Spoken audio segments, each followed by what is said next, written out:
Hey guys, welcome to another episode of Scream Stream. Tonight, it's all about John Carpenter's Apocalypse Trilogy, The Thing, Prince of Darkness, and In the Mouth of Madness. And also included tonight, we have a special recipe from Geeks Who Eat. We have This Day in Horror History. We have a special giveaway item that we're going to be revealing later tonight. And our topic tonight is Carpenter's Apocalypse Trilogy. So stay tuned for that and more tonight on Scream Stream. That was a plot twist. I didn't think we were going to talk about it. I thought we were just going to do a theme about it. Got him. Got him.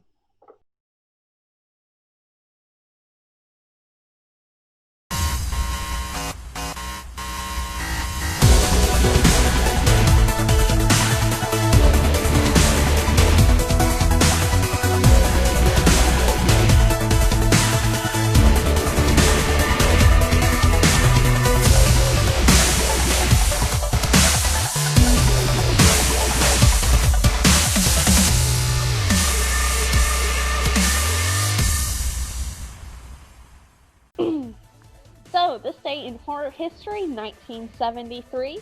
Writer, producer, and director Tom Six, most infamously, if I can say that word correctly, known for The Human Centipede, The Human Centipede 2 Full Sequence, and The Human Centipede 3 Final Sequence, was born. Aren't we all Cinema. just so very grateful for that? Cinema. I don't hate the first film. I actually like the first film, but there wasn't a need for a second, third one, to be honest. One was watchable, and that's about as much as I can say there. I was very grateful that when I watched the first one, it was during the day, and then I went to work afterwards. Yeah. So I had all this other stuff to just be on my mind when I got home, and I was able to sleep that night. Because But each time you ate, did you think of no, no? thankfully no. It just pops up in my mind once in a while. Mm-hmm. Usually it's not nighttime, so that helps. That's good. But That's good. Yeah. but now it is, and so thanks. All right. Well, I got the box set to review, so I watched them all in a row. That's not. oh no, I can't even imagine. Oh, By the I way, would be more tonight, surprised if I look at my head sewn to the carpet or somebody else's asshole. tonight we have a special guest with us. It's Scott Curtis from EuroCult AV.com. He's been doing it for 11 years. I knew it was a long time. Quality content and reviews. The newest releases from a multitude of distributors. Check him out. He's on Facebook, obviously. His website, EuroCult TV or AV.com, and more. He's on various podcasts, guesting and stuff, and we're very happy to have you on tonight. So thanks for joining us, man. Thank you. Moving on, we have our fellow friends, longtime friends from Geeks Who Eat. They created a special cocktail based on In the Mouth of Madness called the Hobbs and Highball. And it's the recipe is 1.5 ounces of gin, 1 ounce of blue Curacao, 1/2 ounce of lemon juice, and 2 dashes of bitters. And you see the beautiful pictures photographed by Matthew of Geeks Who Eat on the screen now. And Joe is indulging in a Hobbs and Highball right now. So What brand gin did they recommend? um, Did they specify? Because I used Beefeater. use what? Beefeater? The only gin I had around. I don't really know if that's one you should be mixing drinks with.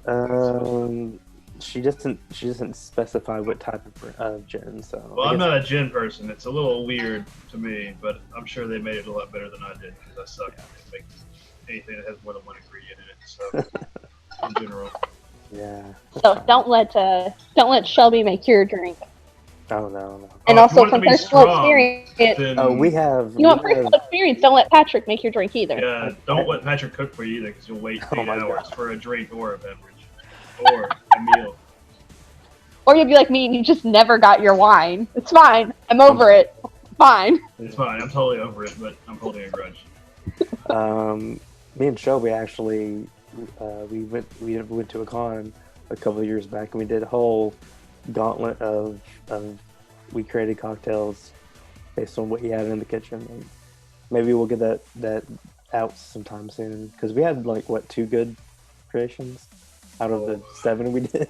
There were a lot of not good choices.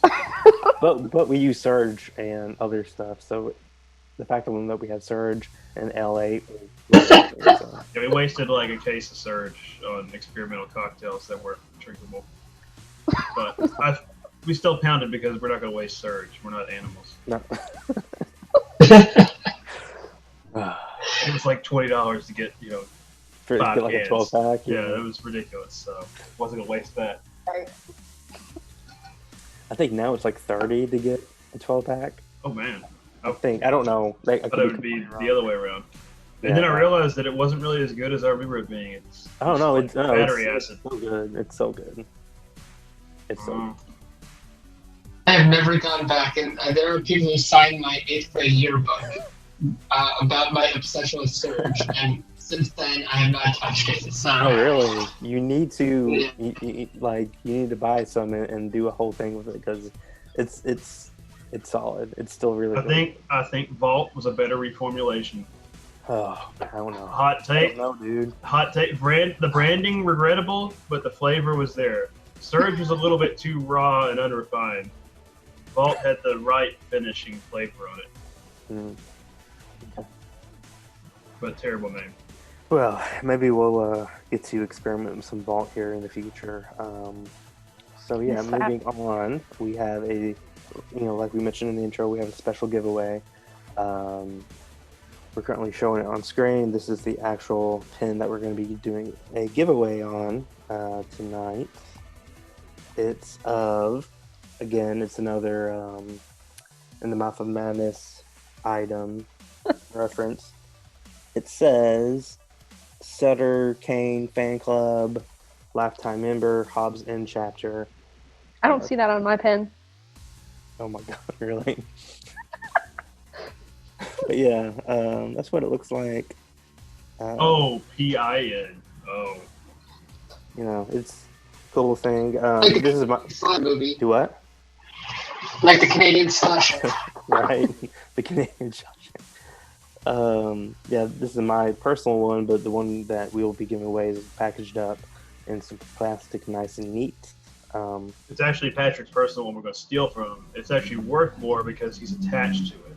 And if we take it from him and give it to somebody else for free, the pain you're causing him It's priceless. It's off it, yeah. So in order to be entered to win this, you have to just only 2 things. You have to subscribe to our YouTube channel, and B, share this video with the hashtag Sutter Kane Fan Club, and that will or alternate hashtag to win. Shelby can't mix drinks.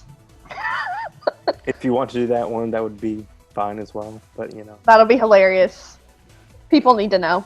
Yeah. So either hashtag Sutter Kane Fan Club or hashtag Shelby Can't Mix Drinks, and just make it. You can mix it up. Shelby can't. It's really bad. But yeah, it's a nice little pin. If you're a huge fan of In the Mouth of Madness, which if you haven't watched it in a while, you totally should, because it's. I mean, hello, Sam Neill. I mean, Sam Neill. Do you hate cinema? I mean, the man single-handedly built Jurassic Park too. This is a god in Hollywood. He's been in a lot. Yeah, so that brings us to our main. Like Kurt Russell, he's been steadily employed as an actor his entire career. That's very true. There are no downs in his career. Yeah. Sam was also in Memoirs of the Invisible Man, which was Carpenter's forte into the comedy realm, comedy adventure thriller. I don't know what you would classify that film as, but Yeah, but tonight our discussion is on John Carpenter's Apocalypse Trilogy, which are three films that have a loose narrative theme of each film potentially bringing on the apocalypse of the world. And those films include The Thing, Prince of Darkness, and In the Mouth of Madness. And yeah, so let's just go around the little discussion table between me, Brandy, Shelby, and Scott here, and talk about our experiences with each film and how many times we have, if we had to guess how many times we've seen each one, what that number might be. So I'll kick it off, I guess. Of the three, I've probably seen The Thing the most, just because it's one of Carpenter's best films, let alone best sci-fi films of all time, and it's just a phenomenal remake, honestly. Then probably the one I've seen second most is probably In the Mouth of Madness, because I'm a huge Lovecraft fan, and that film just radiates Lovecraft and the whole Stephen King fandom and phase that was happening in the late 80s, early 90s and stuff. And then the one I've seen the least, and actually I think I've only seen it twice. I think I saw it one time, long time ago, like a decade ago, and then I saw it more recently when I was watching it to prepare for tonight, is Prince of Darkness. So yeah, Shelby, if you want to go next, let's hear your spiel. I have probably watched The Thing the most. It is a classic. I regrettably have not watched Mouth of Madness as much as I probably should, because I think Mouth of Madness is one of Carpenter's best films. Yeah. Truly. Mm-hmm. I think it's technically they're different stories. I think it's better than The Thing, but The Thing's a monster movie, and The Mouth of Madness is kind of meta, so it's a little different in that regard. It's a little bit. The Thing is a great creature feature on its face value, right? And right. Prince of Darkness I've probably seen the least, but I know it's one of the weaker movies, but I love Donald Pleasance, so I've always enjoyed anything that Carpenter does that has him heavily featured. And it's a cool concept, even if it's a bit. It is unique. It is a very unique concept of the film. Yeah. It's like science and religion mixed, which is kind of cool. It's like, it feels like a Dan Brown fever dream when you go back and do like all the Da Vinci Code shit. It's pretty funny. Like, they've distilled Satan into a goo that you find on the church floor. It's funny. It's cool. It's a cool concept. Just doesn't really hit all the marks. The goo wasn't Satan, it was Satan, but not like the anti-god or whatever. No, you can't get to the Antichrist if you don't start with his lieutenants, okay? I think you read the Necronomicon before. So what's your thoughts, Brandy? What's your history with these three films, which I can probably already guess it's not much. So I've seen The Thing at least twice. Oh. Yeah. So. I like that that's kind of like the one we've all seen sort of a lot. But yeah, it would be The Thing that I've seen the most, and then the other two are tied at not being a lot. So like one apiece. Yeah. No, it's good. All right, and Scott, what's your? I believe you told me like previously that you had a long history with specifically In the Mouth of Madness. So, what's your history with these three films? I've probably seen The Thing probably 40 or 50 times at this point. I mean, just I wore out my VHS tape when I was probably too young to be watching it.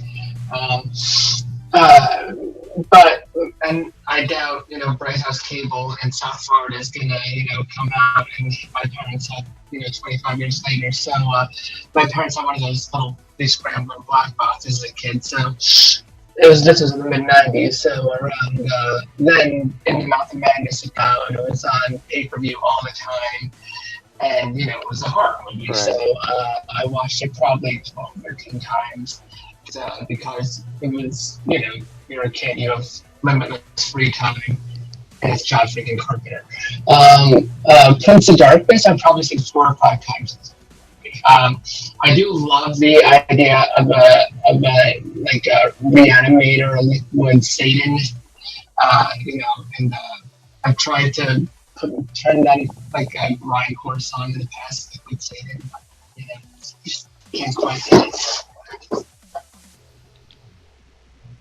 Yeah, that's about it.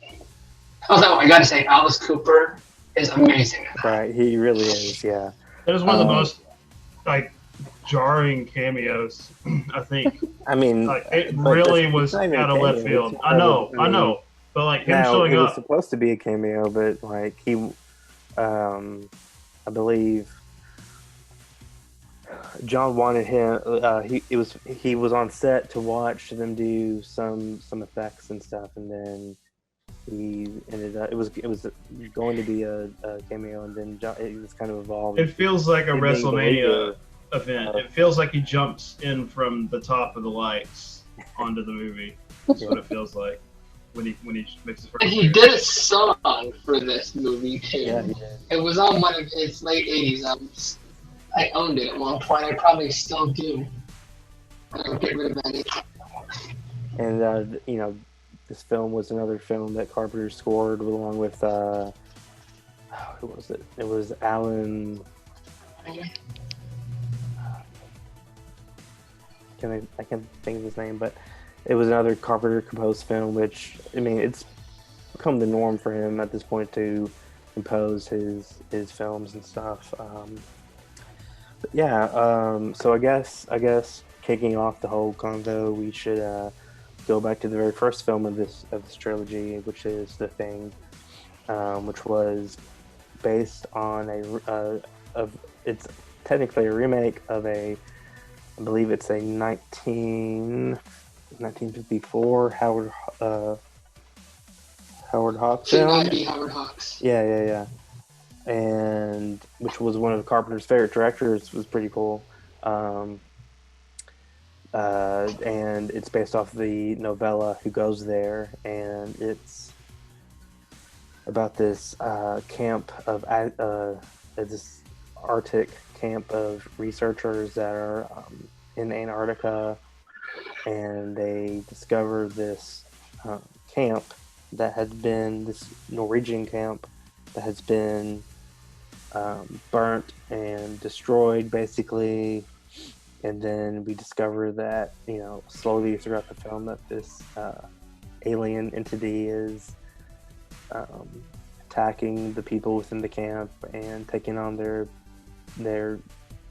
shape and form.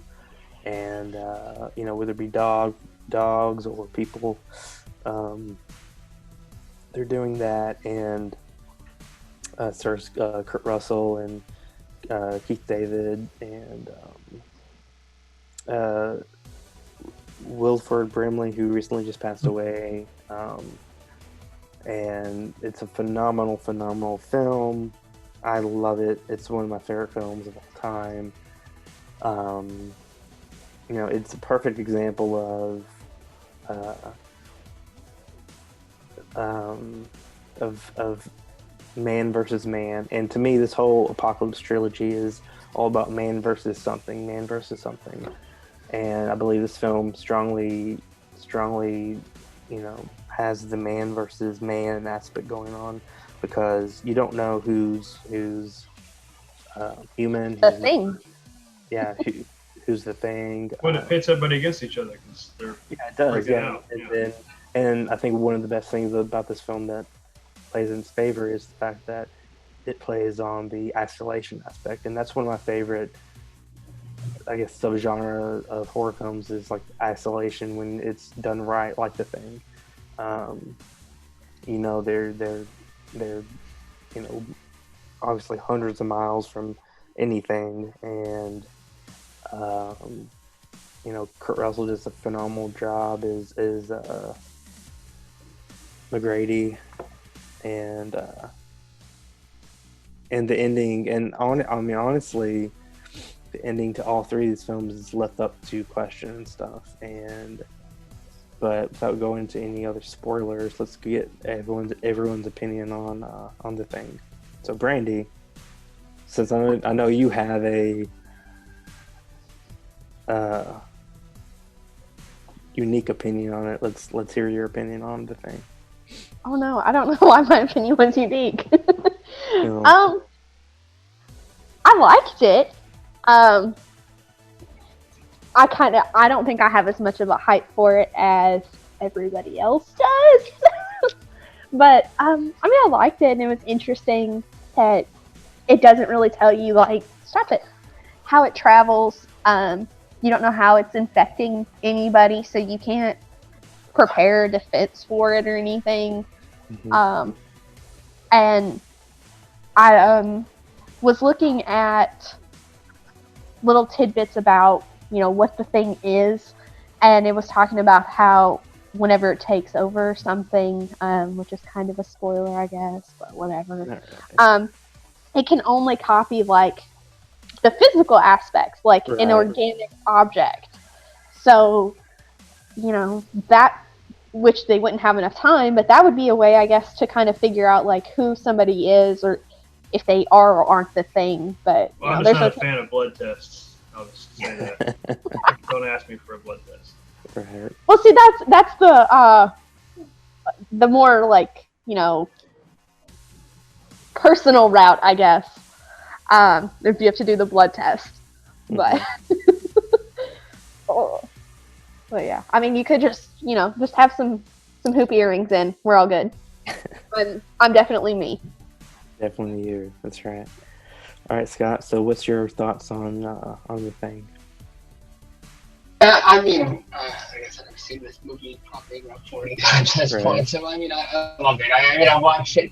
I don't watch it as much as I did, 20 years ago. I probably watch it once every 1 or 2 years now, and I watch it again for this because I need an excuse to watch, a John Carpenter film I'll take, I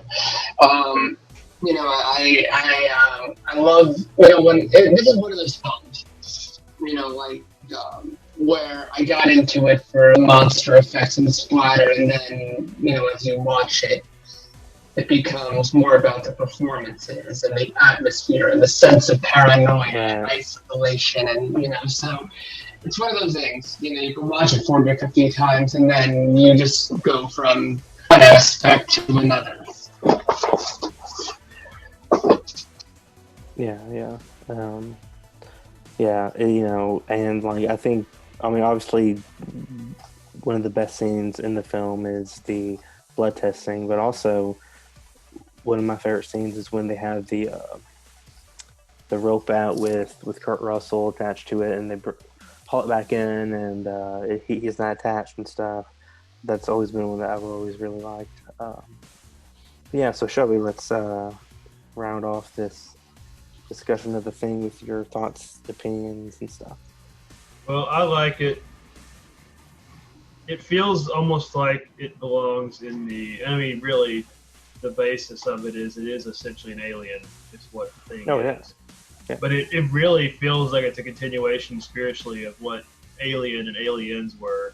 It feels like a Ridley Scott. Like, it really, you can see the inspiration from that, from Alien existing, where it's at that psychological horror of something that's inside of you.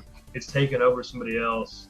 Mm-hmm. Like that horrifying body nightmare of something that you can't control takes your life and takes your body and tricks everybody. I like that. I've always liked that. It feels like, I said, on its face value, it's like a creature feature. You feel the tension of people pitted against each other. It's already an isolated, terrible place to work.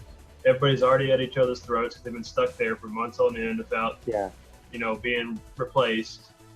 And you add a thing that they can't possibly figure out what it is before it kills just about everybody. It's just like an impossible situation that pits everybody against themselves, and that's why you need some real heroic shit from people like Kurt Russell. Yeah, that's where people like Kurt Russell shine. So I just always loved it. It's like a hero movie, it's a monster movie, it's a psychological horror all wrapped in one, and it's very watchable. And it's got just well done movie. Just right. It's just right. It has what, Brandy? It has just enough gore in it too. With all the blood and everything. And the whole dog scene in the kennel. You're just like, It's that scene breaks my heart. Right. It's very memorable. There's so many scenes that you just never forget. I mean, the opening sequence with the dog in the snow, which also brings me to this is kind of off topic, but I was of the, I guess, camp that loved the prequel. Obviously, I didn't love the CGI because that's not what they originally had. They originally had practical effects, in place, but the studio wanted them to go CGI. So, which at that point, why even do it when they had all the practical stuff made? But whatever. But I love the prequel for the simple fact that the end credit scene starts. It's like a seamlessly bleeds into Carpenter's film. It's you can I think someone did it on YouTube. There's a YouTube video where it's the ending, that last scene of the Thing prequel, and it bleeds into Carpenter's intro, and it's just flawless. It's my similar. The thing that I kind of compare that one to is everybody loves 2001: A Space Odyssey, but nobody likes 2010. And I think it's just so impossible. It's so impossible to follow Stanley Kubrick, but 2010 was a fine movie, and they didn't stick to the source material as well as 2001 sticks to it, but it's still like the thematic translation is there, and it's not a direct cut like the prequel to the Thing and the Thing, but it gets maligned as being inferior to the predecessor when it's its own entry in the series and it's valid. I like the prequel. I gotta throw this one out there because I was talking to a coworker about this today. The PS2 game, The Thing. Oh, yeah. Which is actually a sequel to the film. Oh, I don't think I played that. Yes, that's accurate. Yeah, I've never played it myself, but I do remember that came out. Yeah. Apparently, I only played a little bit of it at a friend's house, but from what I remember, it does touch upon what happens to McCready at the end of the film. And things of that nature. And if you want to count that as a sequel, there is elements of that, and I can't remember the specifics at this point, but. Some of us are waiting on Escape from the World. I want a third Snake Plissken movie. John. John, as long as John's alive, I'm going to keep spamming him and asking him for an Escape movie. So I think we should start spamming. And he's just like give me weed and Gears of War 5. So yeah, I know Kurt Russell would be down. The man's been steadily employed his entire career. He doesn't need the money. He's making like Netflix money from the Santa Claus Chronicles. So come on. I need Granddaddy Kurt Russell to escape from the planet. He's just so tired of our bullshit. It's time to leave Earth. He's too old for that. Making a Lethal Weapon crossover. He's too old for the shit. Oh, that'd be great. Wow. But the Thing was, unfortunately, it was a box office bomb because I believe it came out the same weekend. It was either the week after or the same weekend as E.T. So 3 weeks later, apparently. 3 weeks after E.T. Okay. I remember Carpenter was saying that Spielberg was like, we need to give everyone an uplifting scare or something. Yeah. And I'm just like, yep, this is Spielberg. Such a thing. But the Thing is probably one of all of Carpenter's films. Lots of his films bomb. A lot of his mainstream films bombed in the box office, but have gotten cult followings. But I'd probably say The Thing is the one that's gotten the most. It's probably I would say it's probably biggest pop culture hit after Halloween. I feel like people know John Carpenter did The Thing. Yeah. Well, it's funny, his mainstream films bomb. It's why the studio stopped giving him money, so he'd go and do They Live, Big Trouble in Little China, Prince of Darkness, on the side. Big Trouble in Little China. And now I'm watching, we have David Cronenberg, who hasn't made a movie in 6 years, and his son is just now making amazing horror films. And that came out that he did. I can't remember the name of it. I haven't seen it yet. I'm dying. The poster's creepy looking. I've seen it. It's a Cronenberg. It's all Cronenberg. We gotta get out of here. Right. Yeah. It's a Cronenberg. But that's what. But his son is like channeling what his dad was doing in the early Like '80s and body late horror and '70s. I'm just stuff. like, yeah. I mean, like, what was that? Antiviral was the last one, I think. Yeah. Yep. Yeah. So And this ties into it because Cronenberg was like remaking The Fly, another right. 1950 horror film that was in that same kind of biological, almost viral perspective. Hmm. Yeah. Yeah. Absolutely. Um, yeah. Definitely want to check out more of his stuff, of his son's stuff. I don't think I would be shocked if David came out with another type of horror film. I guess his last one was Dead Ringers. I guess. I think Yeah, maybe. you can almost consider like would you consider Crash from Mm, 1996 or Exist 10s a little bit? yeah. Exist 10 was more sci-fi in a matrixy way, but it had like some really grotesque elements to it, Yeah. and that works for me. Yeah. All right. So then, after The Thing, Carpenter went on to direct Starman, and then, which was his sci-fi love film with I liked it. Everybody else hates it. It's a good film. It's a good.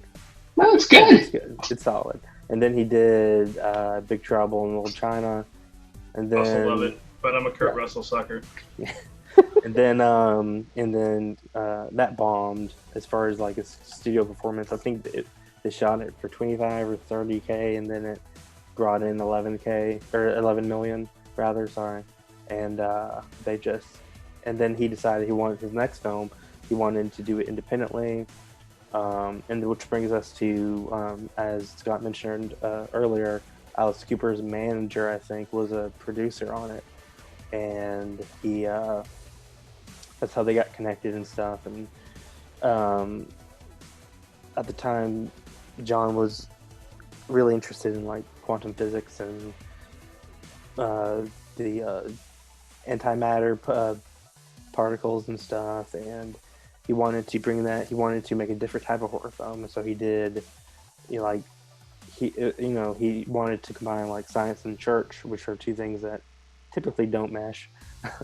And he made Prince of Darkness, which watching it the second time, it made me want to watch it again, like even after this most recent time, just because I think there's just so much there that's up. It's so much that's left. It's a little dense. It's just rough around the edges. It's got pieces in it.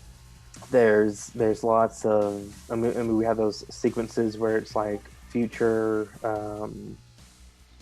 like those future videos that were sent from the future, like stuff like that. I think a lot of other movies Omens. stole from it down the road. I think it's got a good source material you see show up in some of the other stuff. It's inspiration for other movies. But the underlying aspects at the fact that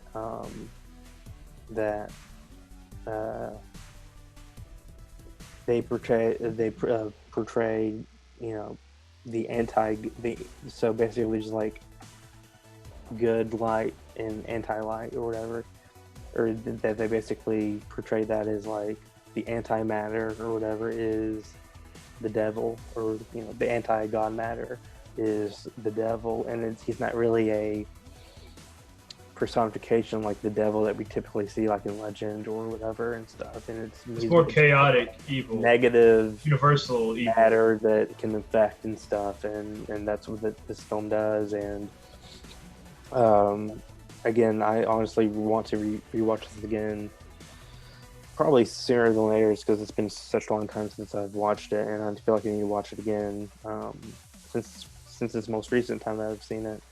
Just because it's so dense and stuff, and we have great actors that are in it. We have obviously we have Donald Pleasance, and we have Alice Cooper and Victor. What's up, RFP Donald? Victor Wong. Yes. Because he made this on I think it was $3 million is what it cost to make, and but yeah, I I think honestly it's probably one of his most underrated films. I wouldn't say it's one on his bottom tier films because there's more that are on that bottom tier, like Village of the Damned and Ghost of Mars and stuff. So, but I definitely think this one's underrated as far as a unique original horror film, because there's not really anything else like it that I can think of off the top of my head. But yeah, so just chime in, guys, on your thoughts on this and all of that jazz. Well, I noticed that kind of like in the thing, like I was telling you, that like whenever it takes over, it can do like an organic matter or whatever. So apparently one of the characters in this wears like glasses, and then whenever the matter takes over, he no longer needs that. So instead of it, not being able to take an organic matter, it was something I read, and it was like it corrects the eyesight, like, so any physical defaults you have. So that was, it just takes like the physical appearance regardless of the so again, that's another way that had they been able to notice that, if they were waiting to figure out what this thing is, like that they can figure it out. It's a deal with the devil. It makes you better. It covers your faults. That's like the trade you make into giving up your soul, right? Hot take. Yes. I thought that was an interesting kind of thing between the two of them, similarity. Yeah. You can speak now, Shelby.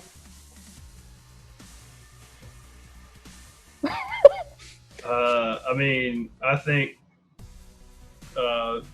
like, theologically, my personal belief class is I don't think that the devil is a singular boogeyman per se. I think there is a physical, like a metaphysical underpinning. You can blame it on quantum physics. I think you can say that there is the nature of the universe is entropy and chaos. There's disorder. In this movie, they found the substance. They're calling it the Antichrist, the Satan substance. It causes disorder. You have to expend energy to create order and organize things, and the universe is always trying to tear it apart. So there's an inherent chaotic evil. It's not necessarily a malicious force, but it exists, and if you're not actively working against it, it will default to its natural state, which is disorder. But I like what they were trying, what John Carpenter was trying to do with this. Like, it's an interesting take on that, having the Catholic Church trying to cover it up like it's some secret in the Vatican. What are they hiding? It's got multiple layers of conspiracy, and like I said, it's like a horror movie Da Vinci Code precursor, truly. And I love this one. It does. So the thing is like people against each other, and this one's like people against God, right? It's like people against religion or people against a higher power, whatever they're going to put their faith in, right? That's what, like, the theme of the apocalypse is people against each other so far, and people against God. And like Mouth of Madness is like just adds on to that theme as well. But I just like Prince of Darkness is like, it's like an attack on preconceived notions of the universe and religion, and I think it's a cool spin, even though it doesn't necessarily communicate that very effectively. It's rough around the edges. Yeah. Now it's just I'm trying to look and see how many films that Carpenter wrote solo.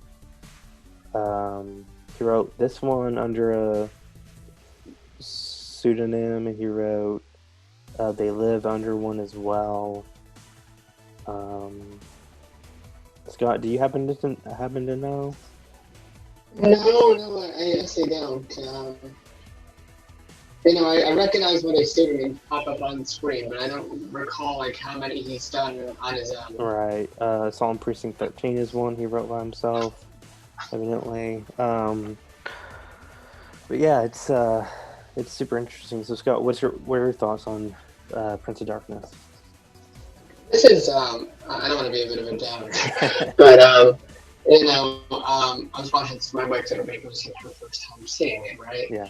And it became an increasingly hard watch this time. Normally, I'm just like, ooh, liquid green Satan, and cool creature features, great, effects. That bicycle death is amazing. But the substance and how the transmission of the demonic, how everyone turns into a demon, is like this liquid that gets into your mouth within like a short distance. And my wife points out to me that this is kind of too close to home right now, like in our present situation. Like if these people were wearing masks or something. And I'm like, oh shit, this just brought me down, man. Yeah. So, I'm watching this and I'm just kind of like, because, right? I mean, like, I'm just not feeling this right now. So, this is one of those Carpenter films that I've always kind of loved because it had this kind of otherworldly vibe to it. Mm-hmm. Especially those segments that take place in 1999, when they're a dream or a reflection of some future reality. I think those segments really work well, but then I don't know, like when I was watching it, I'm like, oh yeah, and I gotta say that the segment with Walter and that closet or room is up there with Jamie Lee Curtis in the closet. Yes. I agree completely. Yeah, that's a phenomenal sequence. And it's like again, the fact that it's such a unique concept, because like Carpenter, I've read that Carpenter wanted to. He felt like at that time in horror films in the 80s became stagnant, which it had because it was what 87. Oh, slashers. Yeah, it was. Yeah, it was. It was all summer camp slashing. Yeah. Or parodies of summer camp slashing. Or But those short. Which would play it fine. Yeah. And he wanted to do something like against the grain, and he did. It didn't stick, but again, like most of his films, I feel like it's gotten a better rep since then. And then let's see, after he did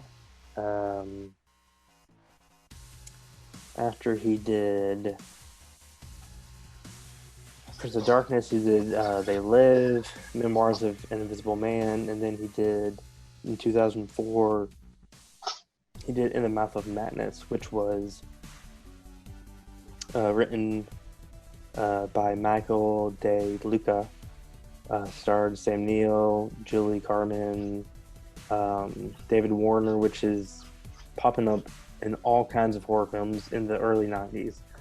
I mean, he was in Body Bags, he was in Necronomicon, Book of the Dead, anthology film,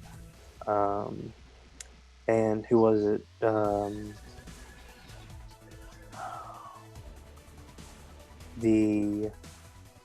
What's his name? The guy who was in Ghostbusters 2. He plays Vigo. Carpathian? Yes. He was actually in the Mouth of Madness. It was his last film he was in. He was the dude in the bar who died in the bar. He had the accent. I don't think I put two and two together on that. Yeah. But I guess I've watched it so few times compared to the others that I wouldn't have really picked up. Yeah. I mean, Alice Cooper is by far the side character that has the most punching weight. It sticks with you. But I also noticed that it said Hayden Christensen. This was his debut film. Oh yeah. And that's right. What? a really funny. Yeah. I don't think I realized that either. Well, you're welcome. Nothing, but yeah. Well, still. But Yeah. That's a good trivia question. He was Yeah. the But paper. But it makes me laugh that he's in that because I actually made a Star Wars reference the other day at work regarding sand, and then we have the Ben Shapiro memes going around. So I feel like that just came full circle. We were in the worst timeline. Yeah. Wilhelm von Homburg was the one that played Vigo. Did he pass away? Is that what happened, or did he just quit acting? Oh no, I'm sorry. Well, he did, but he passed away in 2004. But I believe this was his last acting role. Darn. It's a long gap. But yeah, this film, has slowly become one of my favorite John Carpenter films because it's such a just awesome concept. Because basically what we're getting the bookends of. Actually, no, it's not even the bookends. We're getting the ending. The ending is like get the ending first, and then we get what happened before, and then it goes back to the ending. But It's a very Stephen King storytelling. it is, and it's super Very obvious cool. by the fact that we have this huge author, Sutter Kane. He's the hottest thing. All his films are getting adaptations and stuff. That's a direct reference to King in the late 80s and 90s and stuff, obviously. But it's really cool because all of the titles that Did we do the official segue that we're on Mouth of Madness now? The people that are. Oh yeah. We're on Mouth of Madness. Yeah. Sure. So all of the titles of Sutter Kane's novels are references to H.P. Lovecraft titles. I think each title of his books is a direct reference to one of Lovecraft's novels or short novels or novellas and stuff. But and then we have it's just we have Sam Neill playing this insurance agent who is called upon to try to find this author. Sutter Kane has gone missing after his most recent transcript of his latest novel, In the Mouth of Madness, has come out and stuff. And him and this agency's, I guess it was his agent, his proofreader. Can't think of what her title would be, but it's like an editor. Yeah. She accompanies Publisher. She accompanies Sam Neill to find him, track him down. They eventually get to the fictional town of Hobbs End, and from that point, and it's to me this film is the tale of two halves because I've always loved the first half so much, and then when they got to Hobbs End, it got really weird, really quick. Yep. But I didn't hate it. I still like it. But we have a lot of Lovecraft influenced monsters in the last fourth of the film. And then again with all these films, the ending is up to the viewer to decide what happens and stuff. But what are some of your favorite things, Brandy, Scott, and Shelby? Whoever wants to go. I'm a huge Lovecraft and Cthulhu Mythos fan. Like I said, I run Call of Cthulhu games on Zoom probably every 2 weeks, at least during this anyway. One thing, and no one's brought this up, but everyone brings up how this is Lovecraft inspired, and it definitely is, but maybe this is just the Sam Neill connection striking me, but every time I watch this, especially in the last 10 or so years since I've seen it, I can't help but feel Carpenter is channeling Zulawski's Possession, which also stars Sam Neill with Isabel Nanjiani, which obviously he plays, a business type of person who comes home, visits his wife, realizes that there's something going that leads to a divorce, and there's something there that's Lovecraftian as well, without getting into spoiler territory. So watching that, I just watching it again last night, I couldn't help but that still was pulsing in my head, and I haven't watched Possession in a couple of years, but it definitely was clicking hard there. Yeah. And I feel like even Sam Neill was kind of on that same Possession wavelength here. Yeah. Mm-hmm.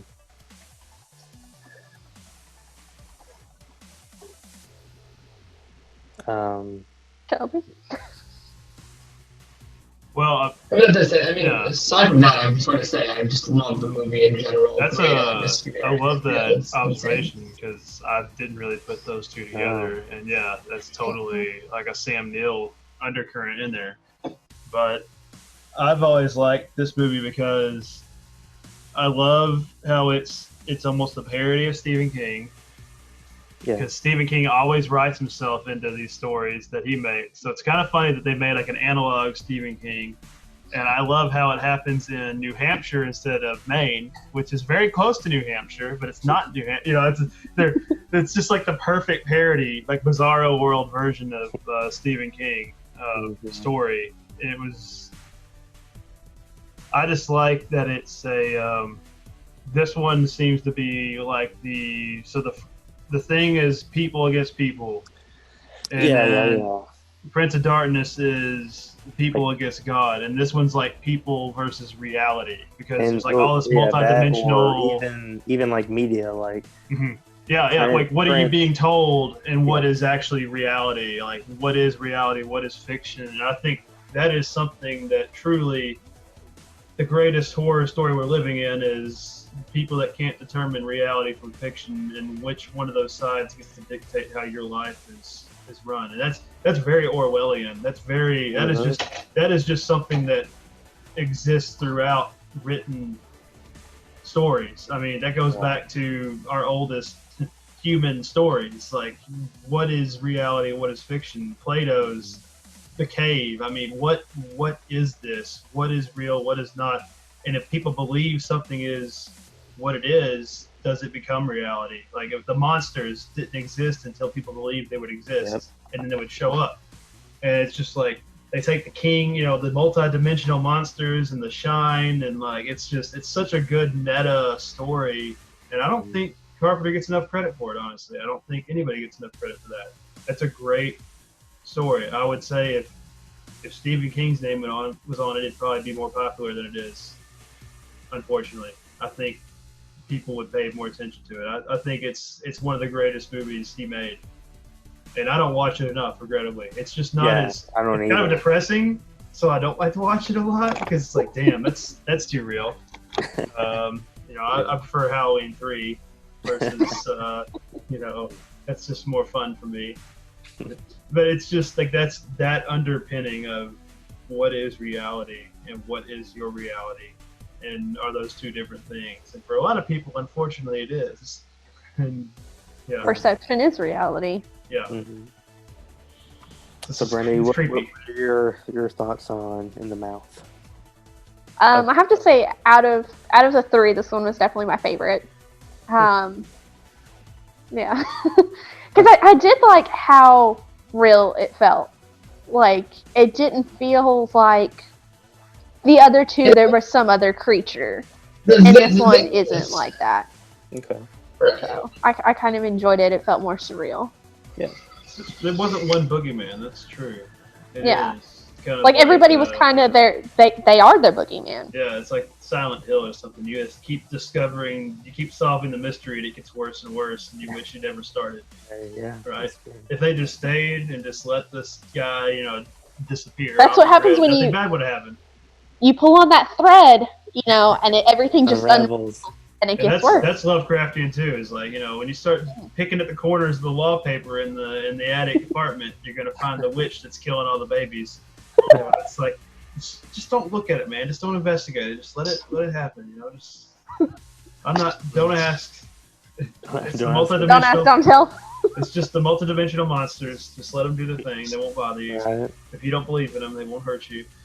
Yeah, you ignore them, they'll ignore you. Well, it's like if you ignore them, they'll still do their thing, but you'll just think it's the universe. It's not. You won't see the monsters. Like I'm fine with that. You know, just let the monster do its thing. Kill me and make it think it's natural causes. It's fine by me. I don't want to see it. I don't want to see it.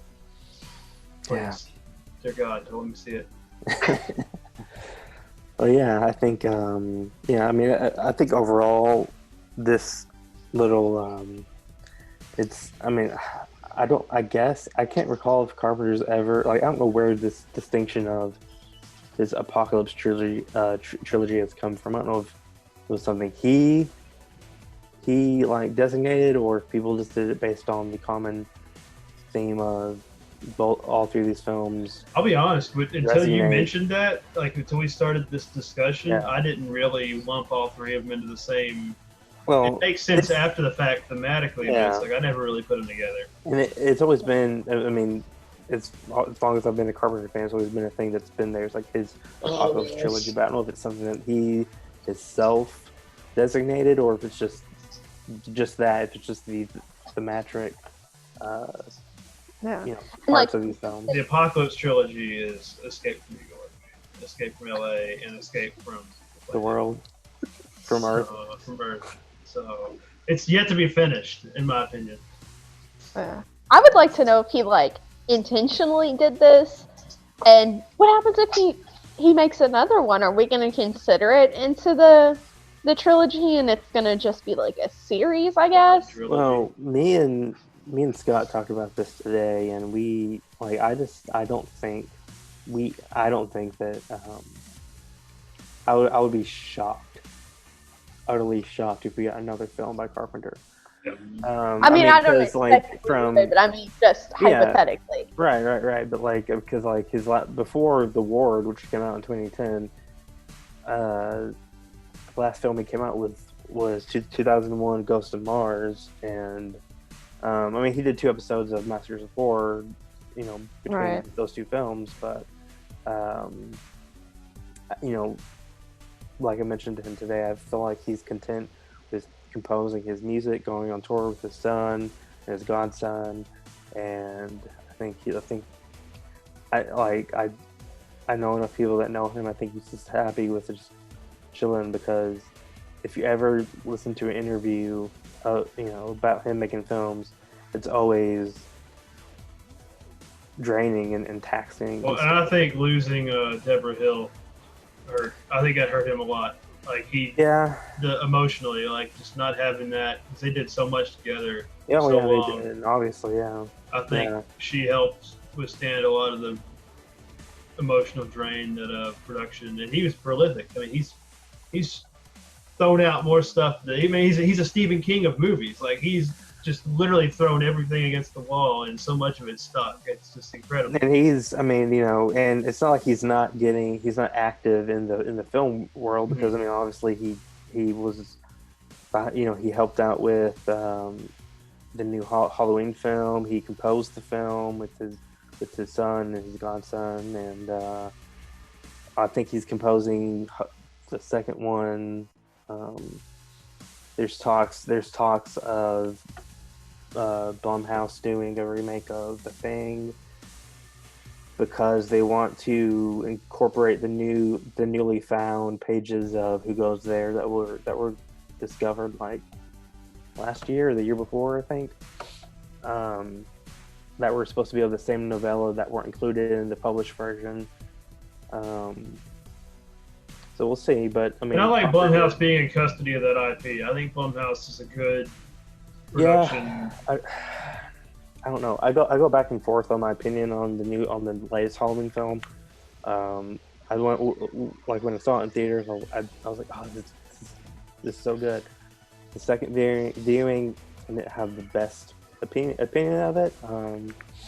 My opinion is the original timeline. Michael Myers dies in the hospital. Oh yeah. Continue Halloween is an anthology. I am sad the market dictated that John Carpenter had to turn Michael Myers into a slasher to compete with Jason Voorhees. Yeah. And I'm with you, man. Freddy. Halloween 3 is the best Halloween sequel. Yep. Bar done. Yep. It's just, it was the market dictated we had to go back to Michael Myers. Yeah. John Carpenter didn't want to do it. Nobody wanted to do it, but the money said you had to make, it had to be a third big bad to compete in the 80s slasher frenzy. Yeah, so. And and honestly, that whole vision probably wasn't relayed enough to people, to where that's what he wanted to do, was for each year there to be a new Halloween film, but it just take place around Halloween. Or he did lose Mustafa. He lost a COD too. He lost his producer to a terror attack, so that probably didn't help either. Yeah, but at that point, Mustafa was just making Michael Myers films to make them. Yeah. I mean, honestly, if they had done Halloween 2 first, so they just went Halloween 1 to Halloween, season of the witch. If you want to just, it could have been different, but you establish Michael Myers as a sequelable entity. Yep. Yeah, that's true. That's true. I mean, the blame goes both ways. They let him continue over one movie, and that creates a character people don't want to die. Right. If Let's Halloween survive. 2 was what Halloween 3 was, then that's different because it's already established that, okay, this is Halloween 2, but it's not connected to the first But one. maybe the palette for the anthology just wasn't there. I mean, you had people like Hitchcock doing kind of anthology stuff, but I mean, this was just kind of that concept alone, though, of each year each year or two being a new film in a series, with a different story, unless it's an anthology film like VHS. I don't think that film exists. I don't think it's ever happened. I mean, it could have. People just gotta mess it up. Yeah, it's I don't know. I mean, there's so much up in the air as far as like what horror films are going to be looking like in the next 5 years, because we have a lot of these rights going back to the original writers, which obviously we have the current lawsuit with the Friday the 13th franchise, which is a clusterfuck. Yeah, that's a nice way to put it. Yeah, and then we have the Nightmare on Elm Street franchise reverted back to Wes Craven's estate, which I think is very interesting. Yeah, depending on who's managing it, it could be a good thing or it could be a disaster. And he's not here to tell us what to do. I love Robert Englund's idea as far as how to kind of transition it from him to someone else, because his idea was the fact that Freddy is different in everyone's eyes, and basically have him be in there as kind of a transitional thing to someone else. And I'm of the camp that I would love to see Kevin Bacon take over that role. Become the next master of dreams. I think he could do a pretty good job. Kevin Bacon's in the same age range as Robert Englund. I know. That's the depressing part. I know. Right, like I mean, it's like, I remember, and I know you guys remember when these films came out, we were getting one every other year and a half, every year, and so it's like you don't want to just start with Kevin Bacon and then we have to start all over again. It seems like they kept trying to reboot, like, here's Friday the 13th remake, here's an Elm Street remake, and nothing happened with those. Yeah. Now they remade Halloween with Rob Zombie, which and then now we have this trilogy of Halloween remakes. So yeah. I mean, it's not really remake. I don't even know what you would call the Halloween things anymore. Yeah. Yeah, it's a little messy. Yeah. So question, Scott. Totally off topic. Is that Lupin the Third I see in your profile picture? It definitely is, yes. Yeah, there you go. Lupin the Third. Lupin the Third. I'm sure you've seen a bit of an anime geek. Oh, I mean, same. We are too. So. Yeah. But yeah. Well, it was great to talk about Carpenter's Apocalypse Trilogy tonight. Can we just appreciate that John Carpenter's a goddamn masterpiece, and we should be thankful that we lived in a time when he was alive and made movies, and we can still get some new stuff from him because he is still alive. So the possibility's always there. He's a hell of a composer. He's coming out with Lost Themes 3 this fall, so we are literally still living in the wake of a master of his craft, so it's awesome to still have new things, the potential of something new still coming out. Yeah. I'm definitely glad that we are here to at least get to experience this, even if we were in the future getting to still experience his past work. That, we got to be in that timeline, in that era, instead of being born and, dead before him and getting to, miss all of this. Oh, yeah. I wish I could watch Halloween 3 for the first time. Well, the first time I saw Halloween 3, I hated it, but I was so confused, but I had to come back for more. Right. And that was my favorite autumn films. It just has that perfect autumn It vibe. does. It's so crisp. It's so that crunchy. and the opening, that and the opening sequence of Halloween 4, perfect autumn sequence. I love me some fall. And it's just about that time. It is, and we will cap this off tonight again. We have a giveaway going on. It's for a Sutter Kane fan club pin.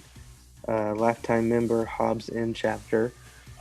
In order to enter to win, you have to subscribe to our channel and share this video with the hashtag Sutter Kane fan club or Shelby can't mix drinks. Shelby can't mix drinks. And this was bad. This was very bad. So I'm sure Sarah did a much better job. I'm sure. Or Matthew rather, but yeah. Matthew, yes. But yeah, so thanks guys for tuning in. Scott, thank you again for joining us tonight. We hope to have you back in the future for more episodes. And for Patrick, Brandy, Shelby, and Scott, we'll see you next time. Thanks for having me. Have a good night.